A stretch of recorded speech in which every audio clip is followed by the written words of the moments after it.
Assalamu alaikum. Good morning, Your Excellencies, distinguished guests, ladies and gentlemen. Welcome to this session, Rethinking Development Pathways to Transformative Impact. I think this session is very exciting because it invites us to reflect on a very fundamental question. Why are we rethinking development now? My name is Alina Silen. I work for the United Nations Development Program's Regional Bureau for the Arab States. And I think within our organization, as we are now really approaching the point of 2030, we're also in a situation where we're facing unprecedented complexity, in particular in the region of the Arab States. We're facing complex but also interconnected challenges. We're looking at the conflicts in the region, the deepening inequalities. People are on the move. The digital and AI transformation is moving so rapidly, and we're also in a situation where we're facing climate instability. At the same time, as we've seen also today outside with the fog, the climate pressures, the pressures around sustainability, and also, as we're seeing in this conference, the shifts around knowledge, the needed knowledge, the knowledge we have, the knowledge we're moving towards. But I think also importantly, how countries are becoming even more dependent on each other within the region, but also at the global level. So we're coming together today to talk about why rethinking development matters, because we are in a situation where traditional development models are no longer fit for purpose. We need models that can anticipate, that can innovate, and that can be agile and adaptive. I'm very excited to have our distinguished panel with us today. We have Dr. Nasser El-Qahtani, who is the Executive Director of the Ag Fund, who's really a leader in these regional efforts on rethinking development. Very excited to hear your voice here today. We also have Ms. Katja Paulaves, who's the Strategic Advisor at the UN Sustainable Development Solutions Networks, who are working to advance science for the SDGs, but also more mission-oriented research collaboration. Unfortunately, our third participant, Ms. Béranger Boel, who's the UN resident coordinator in the UAE, has fallen sick. But we will then have more time to hear from Dr. Nasser and Katja, and of course also the UN's reflections on this. So looking forward to the session. We'll try to focus around sort of three main topics. One, I think, is on the partnership, strengthening the partnership and the knowledge network. The second one is really on the role of innovative financing for sustainable development. What does that mean, and what are the experiences in terms of that? And then think, finally, around these systematic transformations for the SDGs. What are the elements we have in place, lessons learned, experiences on that. But I will start by handing over the floor to Dr. Nasser and to hear a little bit from you and from the Ag Fund's perspective naturally on what does it mean for you to be redefining development in this rapidly changing world? And also, what are your experiences and focus when it comes to these collaborative approaches and partnerships? Let me thank you very much for this, introduction and giving us the floor to talk. Without talking about, redefining the development, we have to look at the journey we've been doing through Ag Fund. Ag Fund started in 1980 when this was an initiative by late Prince Talal. He was the first special envoy for UNICEF. He came up with the idea and asked for his first meeting with the executive board, how long my mission will be lost. They said 2 years. He said, it's not going to be sustainable. How can we make it sustainable? And he came up with the idea of creating an Arab Gulf program for United Nations organization and all the GCC countries, including United Arab Emirates, Saudi Arabia, Kuwait, Qatar, Oman, funding that project temporarily to finance United Nations and Ag Fund, the first multilateral fund financing UN. And that's how they started with UNICEF and UNDP and with work with almost 17 United Nations. We never have one single project without partners. So we believe in partnership. So this is what makes us strong, what makes us having all the knowledge sharing by our partners. Imagine today, if you work with 17 United Nations, include UNDP, all the reporting, all of this working together.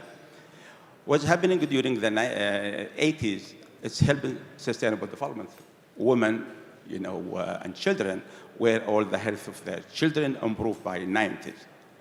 How we start talking about sustainable development, that's a heavy load by 1990 when we met, in the 1999 for the 3 convention by climate change, all of this climate change, biodiversity, and desertification was an issue. Before that time, we were talking about sustainable development in the environment. So that we started thinking about how we do social and economic and environmental together. And that's what happened during 1995 when they defined the social summit 30 years ago to help, poor people, particularly poor people. And then we have that time 3, goal, which is poverty eradication, decent job, and includes all those people in social and economic. And this is the real, we did not even mention at that time, blended financing or microfinancing, et cetera. And by the way, at that time, in 1995, when we met, we're talking about microcredit, just 7 million people, have access to microcredit. At that time, part of it, helped by UNDP, MicroStar at that time already started. So 7 million, most of them are in Bangladesh. So people is not being included for the financial. You have to be, so the way we started doing it, and the journey take us to the Millennium Development Goal, which is, we thought that if we help the poor country, we will be taking them out of poverty. We realize it's not gonna be there. The challenge we face nowadays, climate change, unemployment, food security, is not just the least developing country. It's become a global challenge. That's why SDGs now is the best platform ever we have. And this is where we should look at what we did in AgFund by 1995 when we concentrate which area is helping us to invest in human capital. We find it in 5 areas. Early childhood development, women empowerment, civil society, blended learning for higher education, and financial inclusion. And we developed a modality to move from a grant to investment and make our institute, instead of being a temporary program, to be a permanent institute running by itself, helping all those people sustainability. That's where we in AgFund develop what we call blended learning, move from grant to concessional loan to equity. Without equity, it's happening from the government or from us. And this is the challenge we faced. And our colleague will touch base in the SDGs. And the challenge we faced in the SDGs, why we did not achieve it, for 3 reasons. Localization is not there. Coordination and partnership is not there. And of course, financing for development and the innovation financing is not there. So if we have this one, we could have a new way of financing and development. And it's clear now, after the social summit, the second social summit in Qatar, no one could do it alone. Private sector, government, civil society, and they have to be localized. And thanks God now with the UN 80 reform, that will help us to even design the multilateral organization to help us. And what they're doing in the United Nations today is a lot of effort. Particularly, we are benefiting from the resident coordinator, and we believe in the resident coordinator is add value to localization. I will be touch base later on about our initiative in IGAD country. Thank you very much. I think, you're really also zooming in on the coordination, collaboration, and that this has really been a challenge finding these platforms and for different entities to come together. This is looking at it from the challenge side. If you flip it and you look at it from the opportunities and potential side, can you reflect a little bit, like what do you think where is the greatest potential for this kind of multi-stakeholder, multi-layer kind of collaboration, and what should we be doing? What's the call to action? Yeah.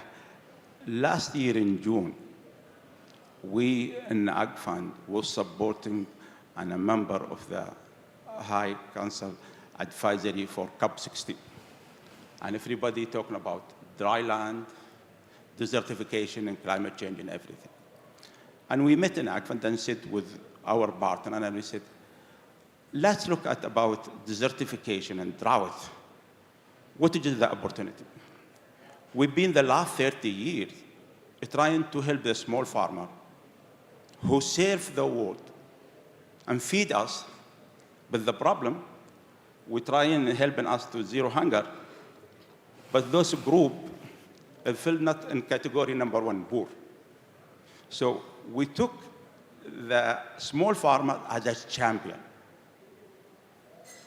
to help us restore the land, save the land, and feed us, and give a positive impact in restoring the land, which is go without saying biodiversity and the climate will be going down. So we took this initiative and we come up with an initiative called Global Flagship Initiative for Food Security, concentrating the small farmer. How can we make the small farmer, and as an entrepreneur? We find out that small farmer, nobody look at them as a micro enterprise. They always look at them as a poor people. And they are the strongest and the weakest. The strongest, which the outcome they give us, and they're trying to feed us. But the weakness from the input we give to them. Seed with a disease, no insurance, no link with the supply chain. So imagine if we take this, and when we announce this as a flagship, we brought Arab Coordination Group as a partner, Badia and most of them. But the good thing about it, we take this initiative as a global. Mm-hmm.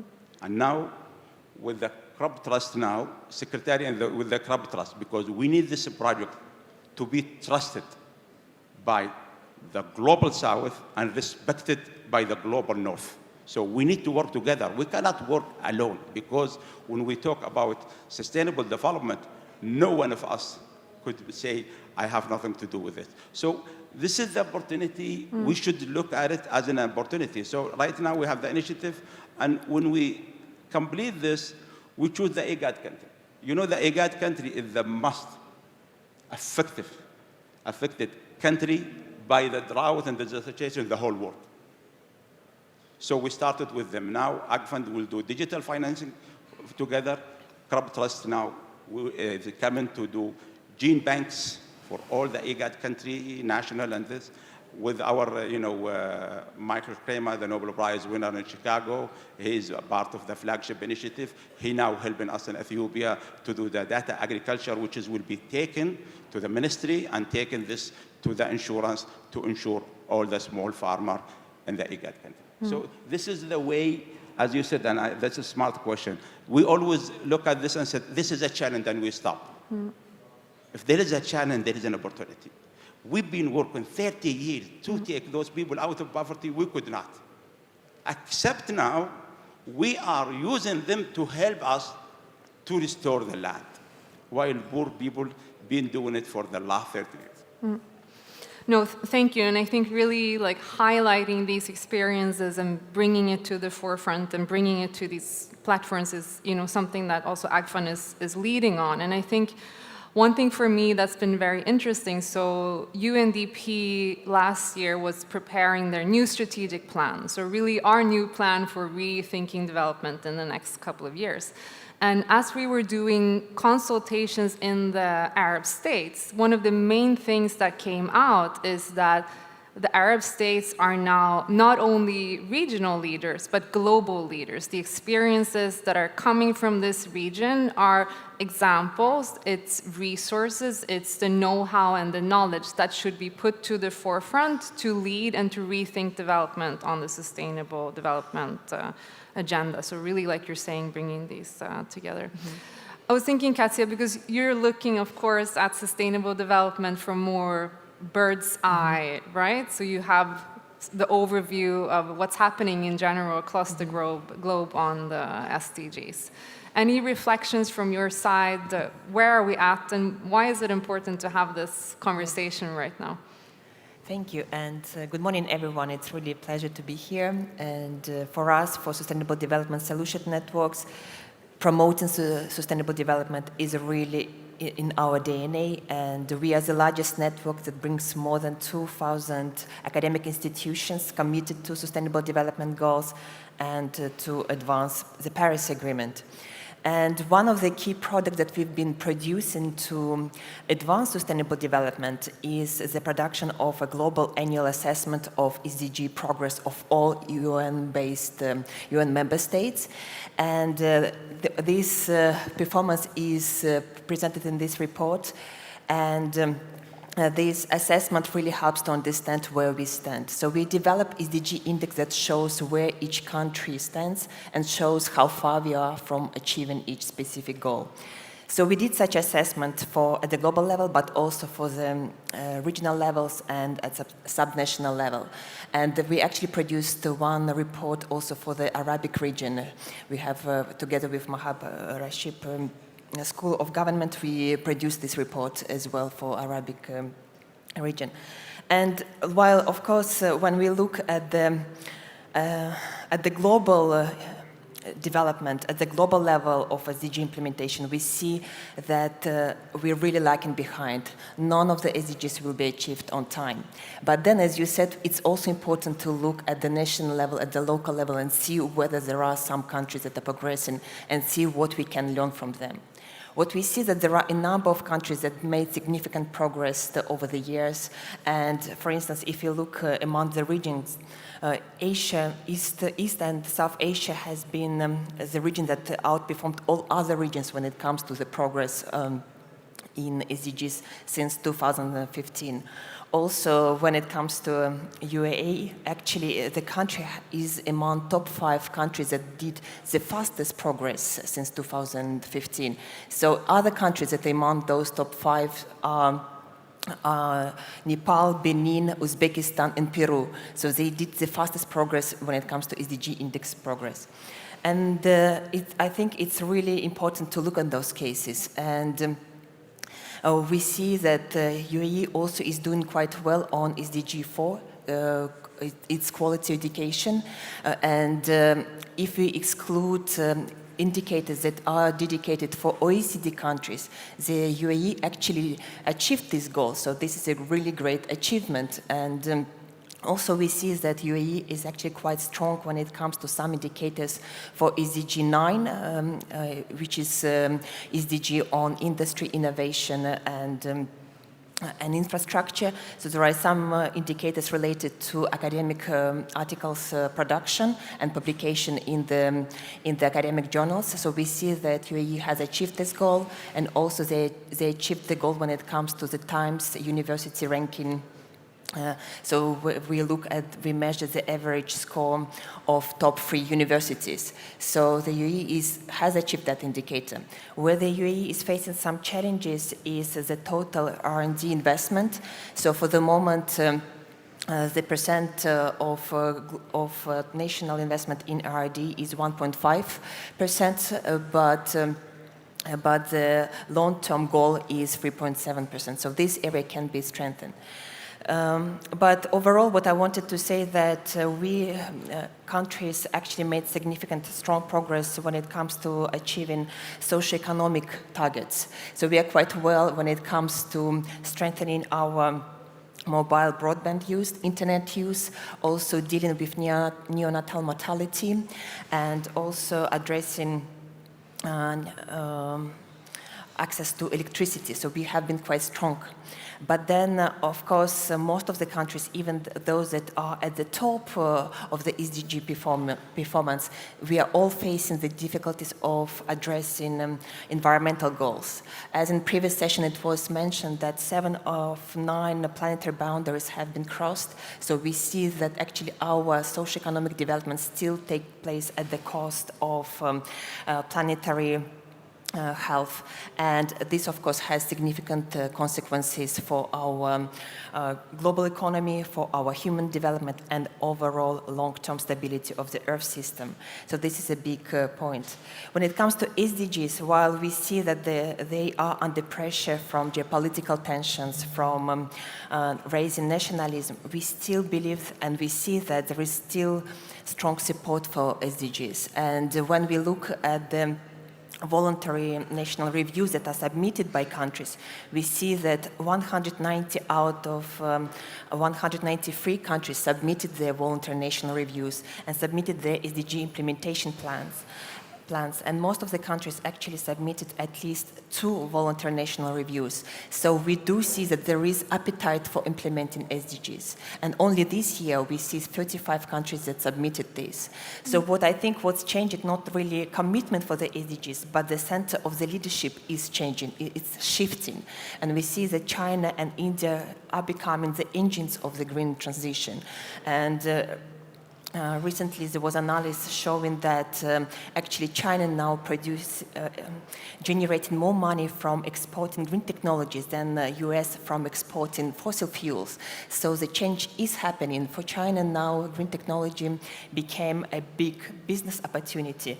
And we have been advocating that actually SDGs, it's an investment agenda. And it can generate high social, economic, and environmental returns. I think that's really important, and I want to unpack that a little bit more. So, like, how has this sort of sense of urgency, or really like sense of purpose, I guess, in driving the SDGs developed, and what can we learn from that? How can we transfer that to other countries where maybe the progress has been less, or where we're seeing that there's still space for more leadership and buy-in on achieving the SDGs? So what we see that cities really play a critical role when advancing SDGs. So SDG localization is key because, as you also mentioned, that cities actually face those impacts on daily basis. We face climate change, floods, heat waves. What we see today is very hot outside, folks. And of course, they cannot ignore it. They need to act. They can bring solutions. And for us, what we see that really cities are playing more and more important role when it comes to driving SDG implementation. And for us, we've been working with different countries on trying to produce subnational monitoring of SDG performance, and this exercise has been extremely useful. We have produced such assessment for cities in Spain, in Italy, in the United States, in Brazil, in many countries, and today actually we are working with Uzbekistan on producing those assessments for Uzbek regions. And this exercise, what it helps us to do, it doesn't only help to develop indicators that are specific to certain needs, but it also helps us to identify challenges, to identify priorities for cities that they need to focus on, and then more importantly, it does provide a platform for creative reflection among key stakeholders, among private sector, public community, civil society, how we take it forward, how we find potential solutions for that. Because as I said, cities cannot wait, they need to act urgently. And yes, and then of course, what I can say is that some of the factors that contribute to acceleration of SDG implementation, the first element is really to make sure that you have a strategy that shows the direction where the country needs to go, because sometimes those strategies are lacking. And it's important to have strong political will and institutions that can unpack how to implement those strategies, and they can provide more guiding, more proactive role in shaping policies, in shaping markets, in stimulating innovations, more sustainable innovations, and of course finance, as you mentioned. But of course that finance, it needs to be fit for purpose. It needs to be long-term finance, and sometimes it's actually not about the quantity, but more about quality, making sure that it's long-term committed to key outcomes. Definitely. And I think on that one, Dr. Nasser, your institution and yourself has really, I guess, reached a place where the financing, you have a vision and you have also shown in the implementation how it's done. But as Katya is saying, how can we make sure that these models that you are working on successfully, how can they be scaled? How can they also be picked up by other actors? And what do we need to do collectively to really accelerate these innovative and blended financing mechanisms? Yeah. Thanks, God. Now, financial inclusion became about access, protection, and empower. How we do this, we have to make things accessible, affordable, and sustainable. So partnership is the key. We do want to exclude private sector. And I always ask question, why everybody in Africa has a mobile? Why? Because of the partnership between private sector and government make the phone accessible, affordable, and sustainable. Even people working in the safe net could afford having a mobile. They don't have even, clean water. They don't have bathroom, but they have a mobile. So we want to take this as an example, and this is where the AI and technology could make, the price of anything accessible, because a human being is not waiting for our charity. They're waiting to be empowered. They could pay for it. They have to have a protection system. So you see, how can we do? We have to do it together. I touched a little bit with the, resident coordinator. Today, the role of the UN is important than ever. The experience UN have with the 80 years, having a lot of institute, agency, UN for the 80 years is reacting to a problem. We face a problem. It's time to create an institute to proact. So the now resident coordinator, imagine today, if they come to the government, they could put the best plan with UNDP, with all of this. And this is what even United Nations is doing now for most of the country. We need to localize things around the table. When you want to bring, UN, not just what we say the resident coordinator, that means all the UN get to be around, working together, talking to each other. I'm not criticizing our friend, the other agency, but this is where we always in Ag Fund try to make them work together. So being in a country with the leadership of the resident coordinator, we could help the country better. Second, we need to have the civil society, and particularly we need the youth and the women, not just to be around the table, to lead us in the sustainable development. The third area is the private sector. Whatever we do, if it cannot be scaled based on evidence, that's not going to be sustainable. So the only way we do, as I said, the blended financing and move from grant to investment, we could do 10% and 20%. If it have a margin, the private sector will invest. And by the way, whatever we do, we're using the approach being used by Michael Kramer, experimental approach to alleviate poverty. This is an approach why he won the Nobel Prize. Because wherever we have it today, especially higher education and knowledge, higher education became very expensive. Can we make it accessible, affordable system? Yes, we could. Because the expense we have with the infrastructure, we need it.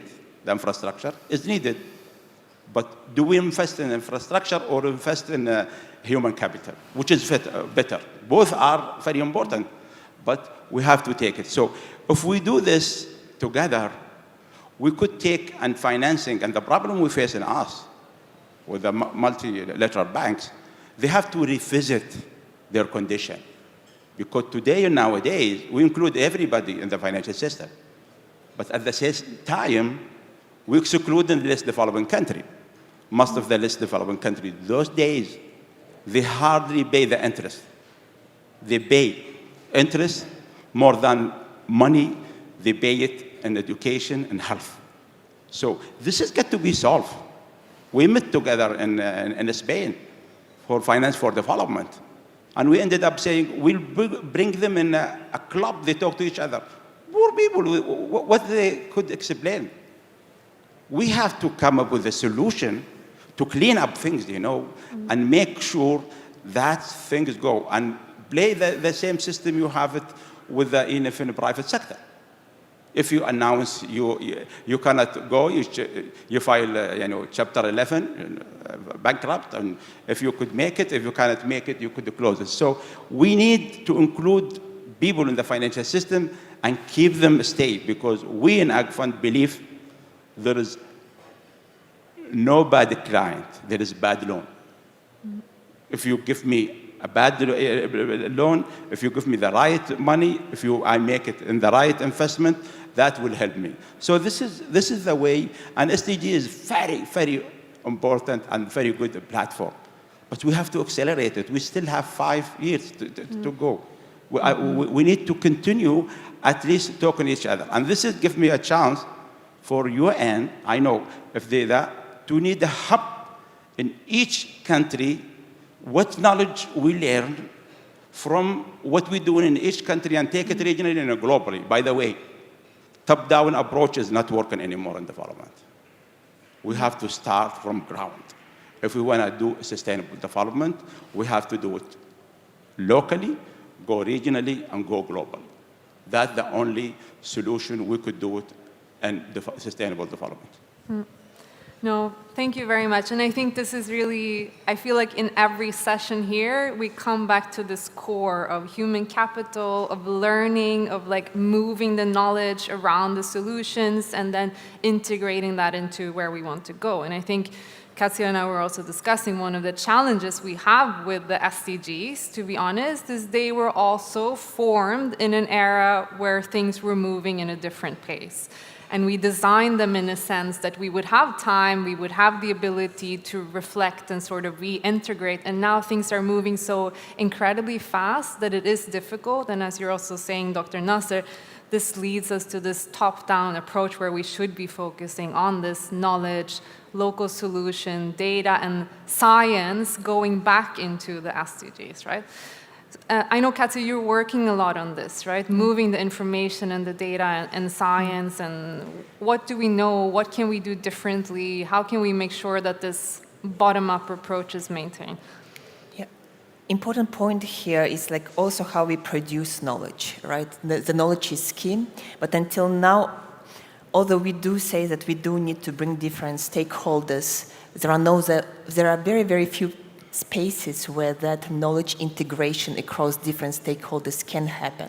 So we need to really accelerate the knowledge production that is done in a co-design manner, together with those key stakeholders that you mentioned, with private sector, with the public sector, so that different stakeholders really have a say what matters and outline what are the outcomes they would like to see. And for that to happen, actually, science would need to be done differently. And at the moment, there are very, very few opportunities for science to be done in that way. Knowledge co-design and co-production remains really something minor. It's not a norm for the moment. So there will need to be for critical shift in the way science is conducted, assessed, and funded, right? So at some point I had a project about looking how we can accelerate impact of science for sustainability. It was led by Helen Clark and Irina Bukova. And the idea was really to create science missions for sustainability that would provide spaces to deal on specific challenges, bring top science, the key relevant stakeholders, and committing all resources to addressing these challenges. The thing is, overall, we as a humanity, often we are able to mobilize significant resources when it comes to physics, when it comes to AI, to technology, but somehow until now we're still not able to mobilize significant resources for sustainability.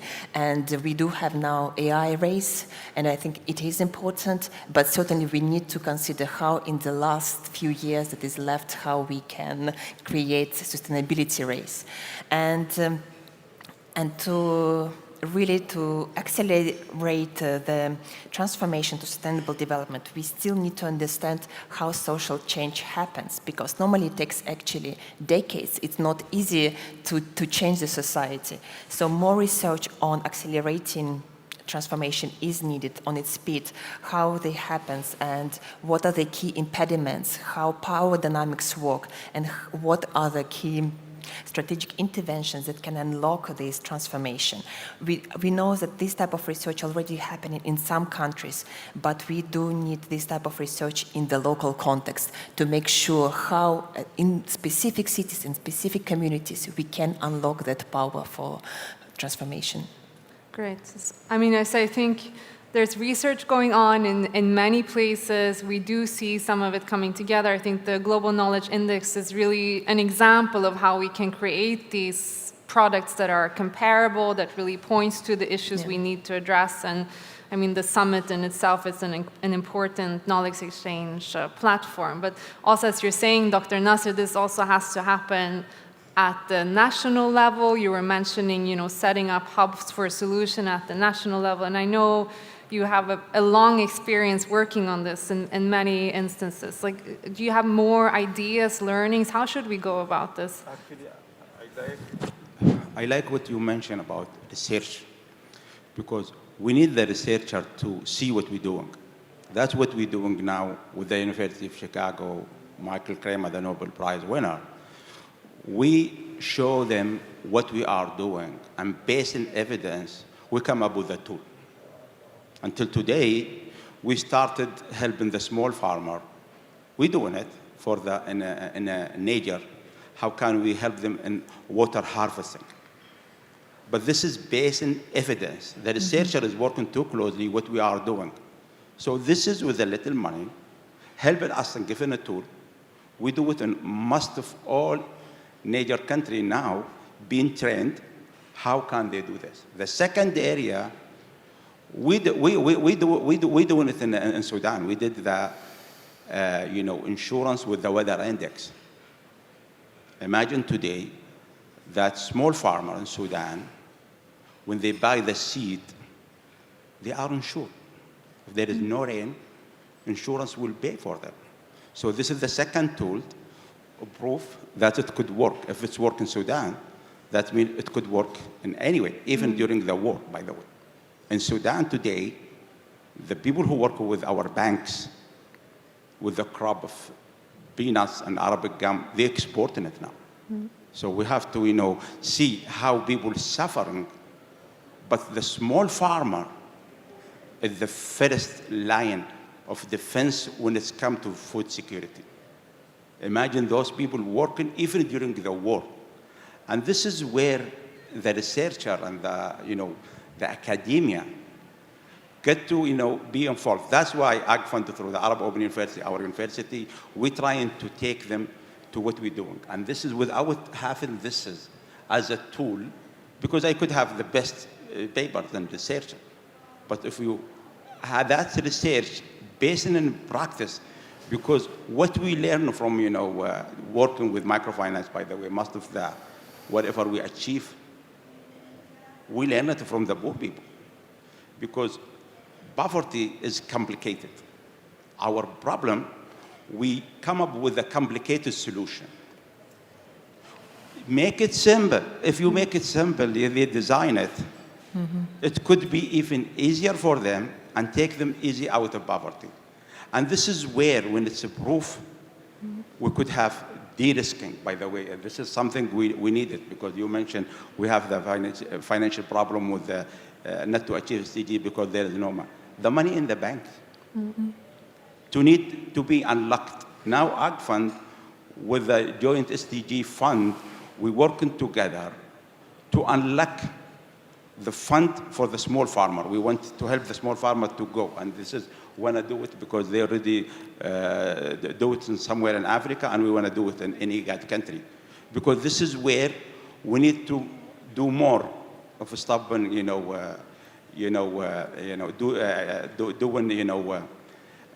de-risking to attract the investor, because without equity, you cannot even go up and take people out of poverty. We need more, de-risking and less subsidy, because subsidy needed anyway, but anyway, we cannot even keep grants all the time. You could give them grant for 3 years, 4 years, and then we have to make a decision. That grant could be started by concessional loan. And from that concessional loan, have to equity. Either you already do the de-risking and you help domestic investment and SMEs is strong, that investor will come, or government, through the concessional loan, start with the private sector, but with one condition. Government get to stay in the back seat when let the private sector take the lead with exact exit strategy for them. This is the only way we make economic is running easily. We don't want to forget the social aspect of it. When we talk about education and preschool education, how can I empower women? If there is no safe transportation, there is no kindergarten for their children. This is a prerequisite, by the way, not just in our countries. That's globally. If women cannot make sure that their child, girl or boy, in safe place, you are not empowering them. You are punishing them. They should be by the system. Could be having even pay them extra for that one, because some people in some country, they pay them for, preschool education more than what they make. So this has got to be accessible. And by the way, we did this through in Sudan. And we turned this into profitable business to the women. We give them, a loan to start kindergarten, nursery kindergarten. Within 6 months, women start putting their children in kindergarten and nursery, and they start working. And we give them a saving. Education is saving. They don't have to pay, because the first loan, we give it to the women. By the way, and this is something we incentive. I remember that one. The cost for her is 10%, but if she put it in the saving, she make 15%. If she just signs, she make 5% without anything. And that's the money given a loan to the, the one who opened the school, and pay back. And this is where we make, this is profitable and make women could go and work. And this is where we need to look at this, differently if we want to empower women. Without empower women, empower youth, we will not, taking all those people out of poverty easily, particularly in the least developing country. I mean, it's really sort of back to basics, right? Like finding those solutions that are actually working. Not overcomplicating things, but also, ensuring that we are where the solutions are. And I think, as the UN, one of the things we're saying now for rethinking development is really about data-driven, evidence-based development, right? And I think we're talking about development intelligence, for example, which in itself is what you're talking about. It's not really something complicated. One question I have, though, Katja, looking at it even from within the UN, are we fit for purpose to do that? Are we able to integrate these solutions and these data in the SDGs? So, of course, we can't say just like this across the countries, but we do have successful examples. And we do also see the will of countries to do it. And now, actually, AI does stimulate different countries to pay attention to the data, to start collecting the data, to improve the quality of the data and data collection. And actually, again, going back, this sub-national monitoring process does help to mobilize data collection at the various levels. So that's why it goes together. Just going back a little bit on this redefining the development, at the UN now there is an important process taking place. As you may know, the UN Secretary General has created United Nations expert panel on Beyond GDP that would look how we can integrate social, environmental indicators in our development concept. And I think this really important step forward. Of course, we have been talking about this Beyond GDP for many years, and I do hope that this process that Secretary General is currently leading, that he has initiated, will take us forward. So again, I think this recognition that we cannot ignore any more social and environmental element, and we need to integrate them in our prosperity, how we measure prosperity, how we measure progress. It's not only about GDP. And I hope as society we are moving towards that direction. And just to mention, of course, GDP itself, it relies significantly on the nature. A PBS assessment does show that GDP actually relies benefits about $60 trillion from nature, and only 0.25% is being dedicated to nature conservation. So it's really unequal how much GDP benefits from nature, and we need to make sure that we keep the state of our nature, of our social development at the right kind of conditions. Yeah, no, great. And that's a good example, I think, of trying to also pivot and trying to put in place those institutions. Yeah. We talked a little bit also before about tech and digital and AI and why that's important, and you're mentioning now also this is one of the things. What about, Dr. Nasser, from your perspective? Do you think we can do more with technology in terms of finding these solutions, or what's your experience from that? Absolutely. Without technology, we cannot do anything. Today, imagine today, by having the wallet. The banks did not start the wallet. Mobile company started the wallet. And it took the bank almost 20 years to look at this as non-banking. So they don't want to even do it. So using this as a technology, giving access to lower cost and big number through, you imagine 10, 20 years ago when you send the money to your, son or wherever, how much it does cost, and how much is it today? Nowadays, what we're looking at it now, to make remittances as low as anybody could send. If they work in the GCC and they are from Libya, they could send in the morning for their children, for their, $1 a day or something. Is at that point, without doing this, we will not have it accessible, affordable, and sustainable. We have one of the example, we introduced the telemedicine in Jordan. One of the young entrepreneurs, he put this is to serve the whole family, how many consultation go with the doctor, how can he do this, and there is a one file for them, even for the refugees. He has now more than 2 million people benefiting from this. And this is cost $5.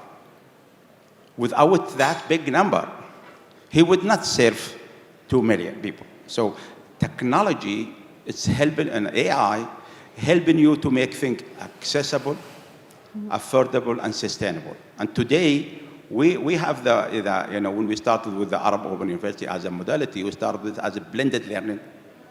We use some attendance, because the cost in higher education is coming from campus, which is we don't need it anymore. And faculty, we need 10% of it. Curriculum, it's already there. That's where we need the knowledge to be public good, particularly when it's for human capital. So you will see that now even non-for-profit school, you said, I'm non-for-profit. When you said, I'm gonna use your curriculum to teach poor women in Africa, I said, no, you have to pay for it. So that's where we want technology to be used. Imagine today, and if you could go up to cost you by 1 year $100, $400 or $500, you could get a bachelor degree validated and accredited. Nowadays, we are in the Arab Open University, it's almost $5,000. to get a degree validated and accredited by the British Open University. And now we're working to, if we increase the number, costs will be lower. So absolutely, and I'm glad that you mentioned the UN in the last, General Assembly, they recommend that they have to study, and there is a committee now started working for the AI. We don't want AI to scare us. Of course, everything has a good and bad, but we want at least, if we cannot educate people, I could give them the AI to be educated. If I cannot give them health, I could have them access to have questions or give some medication or this. So absolutely, using AI is something, our technology, make things, as I said at the beginning, accessible, and at the same time, we protect people for insurance. Imagine today if you buy an insurance for a small farmer with the AI, and it's, by the way, it's not too costly to get the information. The problem is this.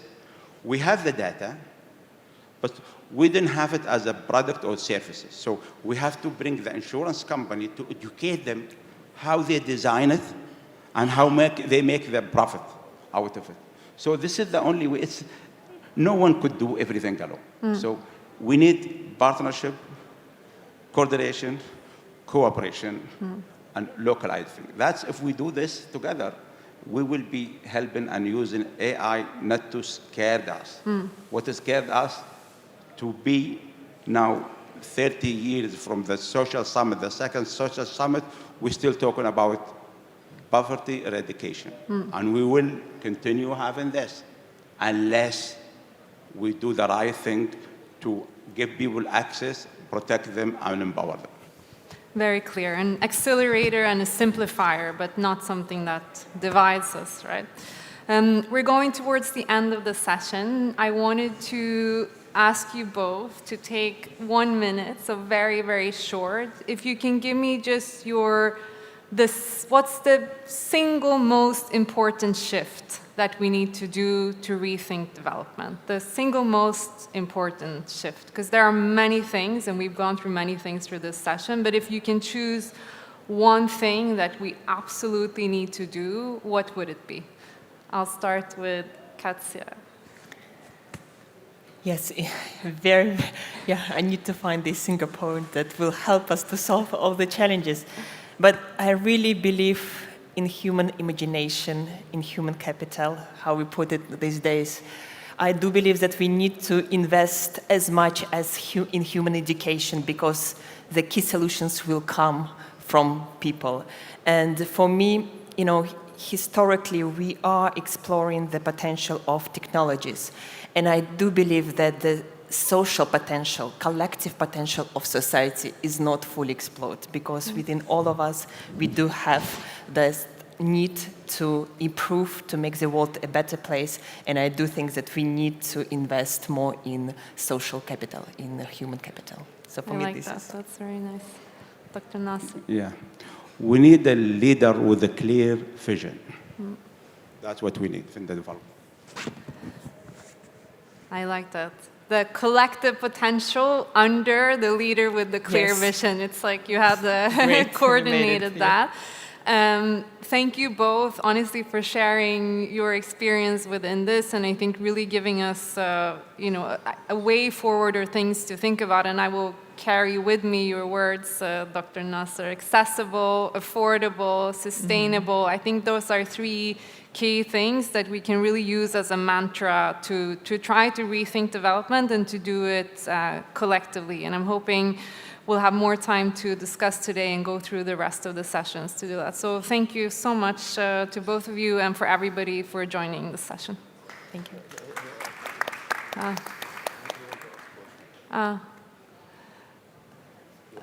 I don't think we were allowed.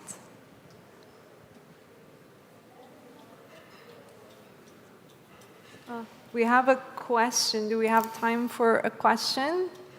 Yes, we'll have a runner. Oh, thank you so much for this fascinating session.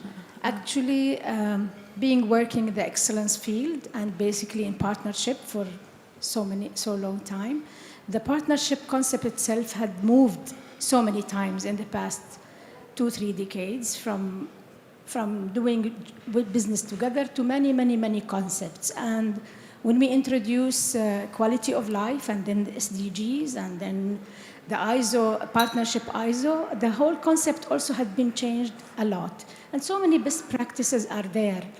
But I want each one of you to define for me the secret behind excellent partnerships, which are really lasting and really realistic and can last forever and can do effect on people's life. Thank you. The secret to excellent partnerships. Brief reflections. Probably they have, a clear goal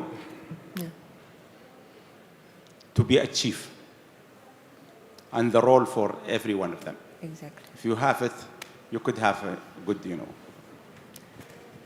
Actually, we have it sometimes. People have targets and have objectives and have the goodwill, but sometimes things don't work. But when things work, what is really behind it?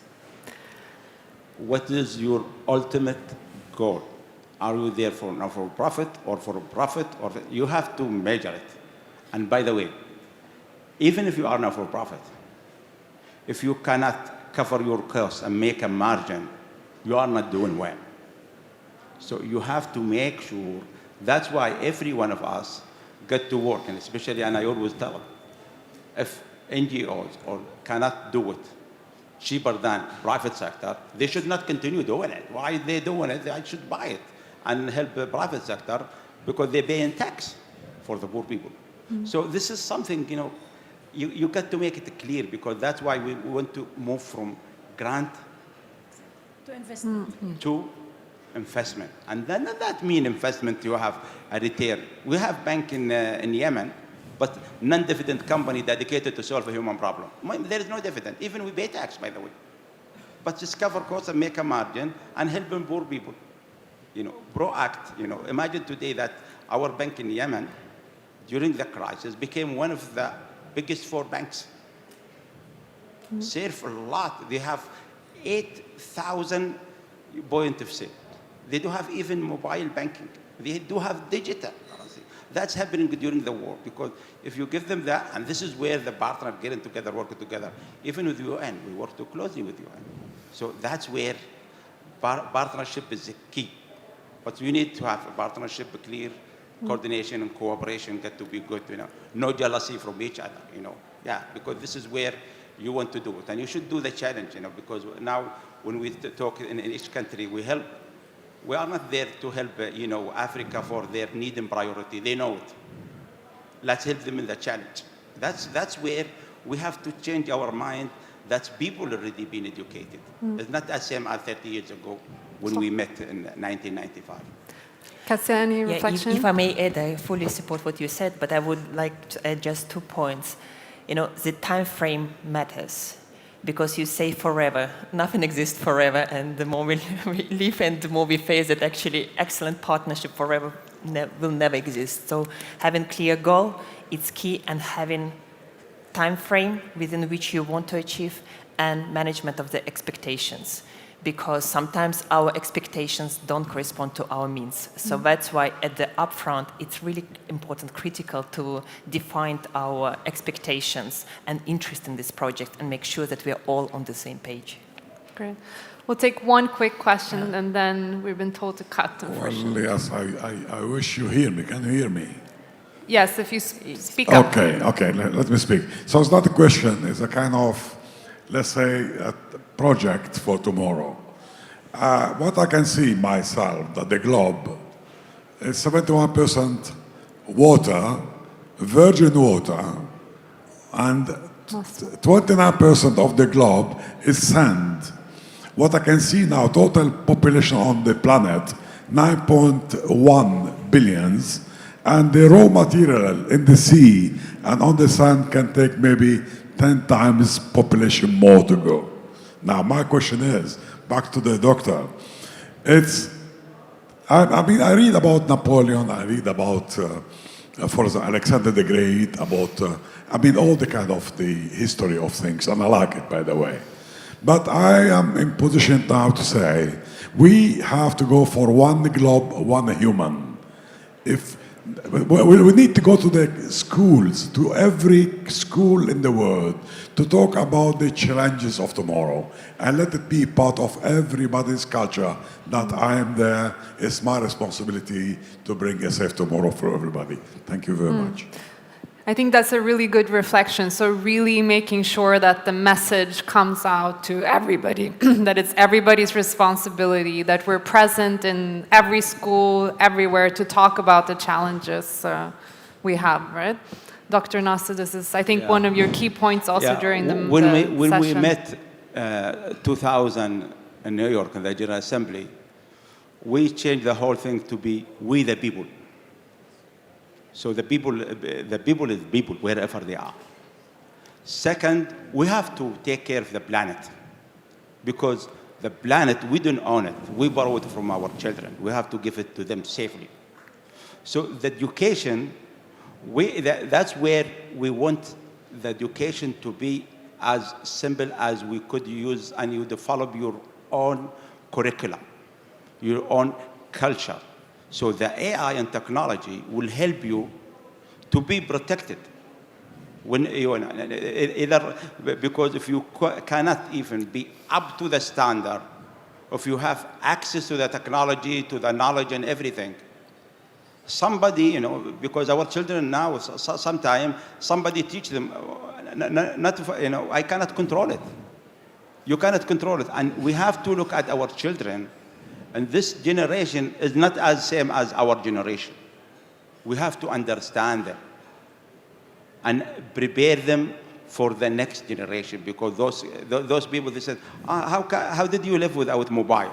They didn't know that mobile is something is happening recently.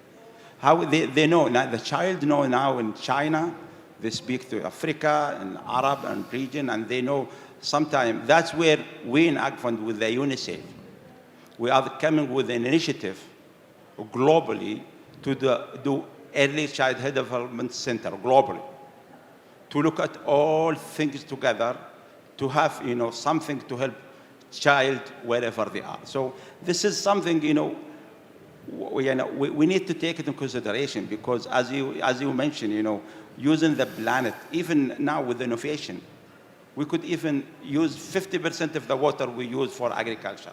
With innovation, we feed more because the people is increasing.